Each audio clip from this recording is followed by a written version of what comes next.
جس باپ کے ہاتھ بیٹی کا سہارا بننے کے لیے ہوتے ہیں، جب وہی ہاتھ ظلم اٹھا لیں تو کیا بچتا ہے۔ اوکاڑا کے محلہ فیض آباد میں گھریلو تنازع پر سنگ دل باپ اعجاز نے اپنی 5 سالہ معصوم بیٹی پر شدید تشدد کیا۔ جب ماں حلیمہ بی بی بچی کو بچانے کے لیے آگے بڑھیں تو ملزم نے چھری کے وار سے اسے بھی زخمی کر دیا۔ واقعے کا نوٹس لیتے ہوئے ڈی پی او اوکاڑا کی ہدایت پر اے ڈویژن پولیس نے ملزم اعجاز کو فوراً گرفتار کر کے قانونی کارروائی شروع کر دی ہے۔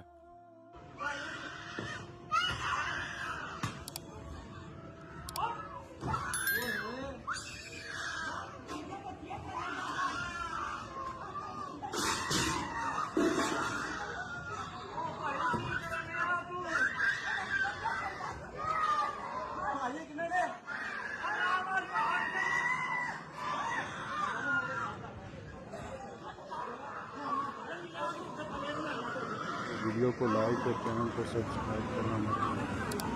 ملتے ہیں کسی نیکسٹ ویڈیو میں، تب تک کے لیے